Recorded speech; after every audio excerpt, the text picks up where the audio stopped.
Hi எல்லோருக்கும் வணக்கம். Daily recipe சேனலில் இன்றைக்கி நம்ம பார்க்க போகிற ரெசிபி பிரியாணி மசாலா. யூஸ்வலாக பிரியாணி நம்ம வெளியே தான் வாங்குவோம், ஆனால் வீட்டில் செஞ்சு சாப்பிட்றது தான் ரொம்பவே ஹைஜீனிக். அதுவும் இந்த மசாலா வச்சு செஞ்சிங்கன்னா ரொம்பவே டேஸ்ட்டு சூப்பராக இருக்கும்.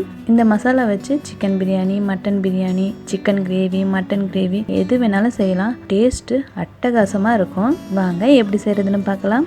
அதுக்கு முன்னாடி டெய்லி ரெசிபி சேனலை சப்ஸ்கிரைப் பண்ணலன்னா சப்ஸ்கிரைப் பண்ணிக்கோங்க. கூடவே இருக்கிற பெல் பட்டனையும் ப்ரெஸ் பண்ணிக்கோங்க.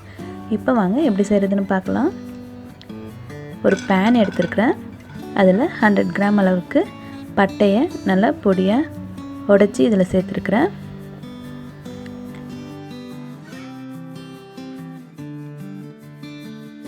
இப்போ இது கூட 30 கிராம் அளவுக்கு ஏலக்காய் சேர்த்துக்கிறேன்.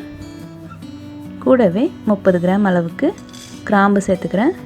பட்டை தான் அதிகமாக இருக்கணும், கிராம்பும் ஏலக்காயும் சமமான அளவாக இருக்கணும். இப்போ இதை எல்லாமே நல்லா வறுத்து எடுத்துக்கலாம்.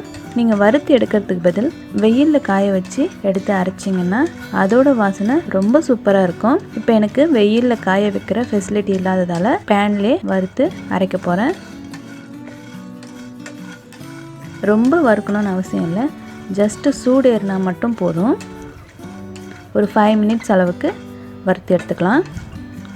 பாருங்கள், இந்த அளவுக்கு மட்டும் வறுத்தா போதும். இப்போ இதை நல்லா ஆற வச்சு எடுத்துக்கலாம்.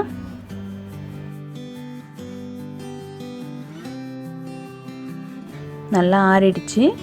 இப்போ இதை மிக்ஸி ஜாரில் சேர்த்துக்கலாம். வறுக்கிறதுக்கு பதில் நல்ல வெயிலில் 1 மணி நேரம் காய வச்சு மிக்ஸி ஜாரில் சேர்த்து அரைங்க. நல்ல பவுடர் மாதிரி அரைச்சி எடுத்துகிட்டு வந்துடலாம். அப்போ தான் வாயில் எதுவுமே தட்டுப்படாது. பாருங்கள், இந்த அளவுக்கு அரைச்சா போதும். இதை நீங்கள் ஒரு ஏர்டைட் கண்டெய்னரில் போட்டு வச்சிட்டிங்கன்னா 1 மாதம் வரைக்கும் வரும். உங்களுக்கு வேணும்னா 3 மாதத்துக்கு தேவையான அளவுக்கு நீங்கள் அரைச்சி வச்சுக்கலாம். 1/2 கிலோ ரைஸ் எடுத்து பிரியாணி செய்கிறீங்கன்னா அதுக்கு 1 ஸ்பூன் அளவுக்கு இந்த மசாலா சேர்த்து செய்யுங்க. சிக்கன் பிரியாணியாக இருந்தால் 1 ஸ்பூன் சேருங்க. மட்டன் பிரியாணியாக இருந்தால் 1.5 ஸ்பூன் அளவுக்கு சேர்த்துக்கோங்க. இதே கிரேவி செய்கிறதா இருந்தால் 1/2 ஸ்பூன்லேருந்து 3/4 டீஸ்பூன் வரைக்கும் சேருங்க. டேஸ்ட்டு ரொம்பவே சூப்பராக இருக்கும்.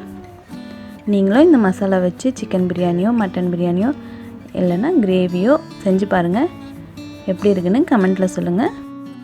இந்த வீடியோ உங்களுக்கு பிடிச்சிருந்தா லைக் பண்ணுங்கள், கமெண்ட் பண்ணுங்கள், சப்ஸ்கிரைப் பண்ணுங்கள். மறக்காமல் உங்கள் ஃப்ரெண்ட்ஸோடு ஷேர் பண்ணுங்கள்.